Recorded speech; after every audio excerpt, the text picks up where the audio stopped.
Hello friends, welcome to the Telugu kitchen. ఈరోజు మన కిచెన్లో ఎగ్ మంచూరియాని ఎలా తయారు చేసుకోవాలో చూపిస్తాను. ఈ ఎగ్ మంచూరియాని ఈ విధంగా తయారు చేసుకున్నామంటే మనం రెస్టారెంట్స్కి వెళ్ళి తినే అవసరం ఏమీ ఉండదు, అంత టేస్టీగా ఉంటుంది. ఎగ్ మంచూరియాని ఇంట్లోనే చాలా ఈజీగా తయారు చేసుకోవచ్చండి. ఇప్పుడు ఎగ్ మంచూరియా తయారు చేసుకోవడానికి ఫస్ట్ ఒక 3 బాయిల్డ్ ఎగ్స్ని తీసుకున్నాను. ఒక్కొక్క ఎగ్ని ఈ విధంగా స్ట్రైట్గా కట్ చేసుకోవాలి. చందమామ సైడ్కి వెళ్ళిపోకుండా ఈ విధంగా కట్ చేసుకోవాలి. ఇలాగే మిగతా 3 ఎగ్స్ని కట్ చేసుకొని సైడ్ పెట్టుకుందాం. తర్వాత ఒక మిక్సింగ్ బౌల్ని తీసుకొని ఇందులో ఒక ఎగ్ని వేసుకోవాలి. ఇలా ఒక ఎగ్ని వేసుకున్న తర్వాత దీనికి సరిపడా సాల్ట్ వేసుకోవాలి. అలాగే 1/2 టీ స్పూన్ పెప్పర్ వేసుకోవాలి.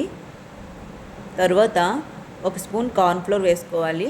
2 స్పూన్ల వరకు మైదా పిండి వేసుకోవాలి. ఇలా వేసుకున్న తర్వాత వీటిని విస్కర్తో కానీ చేత్తో కానీ లమ్స్ ఏమీ లేకుండా ఈ విధంగా కలుపుకోవాలి.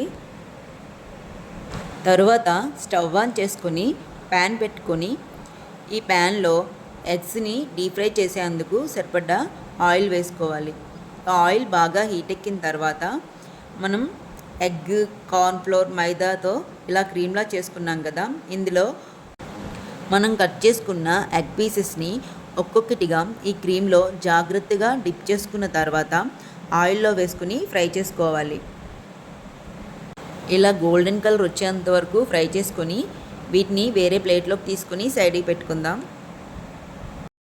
తర్వాత అదే ప్యాన్లో 3 స్పూన్స్ ఆయిల్ వేసుకోవాలి. ఆయిల్ హీట్ ఎక్కిన తర్వాత 1 స్పూన్ అల్లం తురుము, 1 స్పూన్ వెల్లుల్లిపాయ ముక్కలు, 1 స్పూన్ పచ్చిమిరపకాయ ముక్కలు, 1 కప్పు ఉల్లిపాయ ముక్కలు, 1 కప్పు క్యాప్సికమ్ వేసుకొని వీటిని లైట్గా ఫ్రై చేసుకోవాలి. ఇలా ఫ్రై చేసుకున్న తర్వాత 1 కప్పు టమాటా సాస్ వేసుకోవాలి.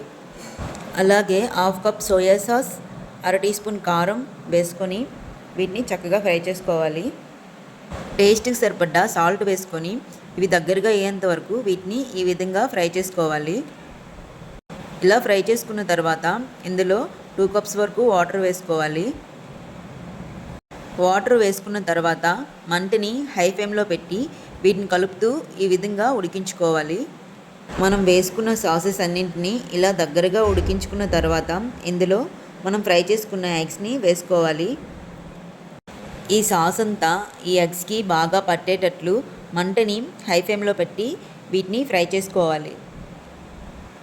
ఇంతే అండి, ఎగ్ మంచూరియా చాలా సింపుల్గా ఈజీగా రెడీ చేసుకున్నాం కదా. ఇలా ఎగ్ మంచూరియాని చాలా ఈజీగా ఇంట్లోనే తయారు చేసుకున్నామంటే ఇంట్లో వాళ్ళందరూ తినొచ్చు.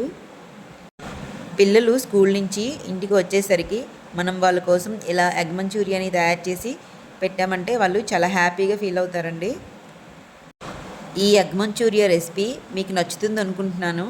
నచ్చితే ప్లీజ్ లైక్ చేయండి, షేర్ చేయండి, సబ్స్క్రైబ్ చేయండి, పక్కనే ఉన్న బెల్ ఐకాన్ని క్లిక్ చేయండి.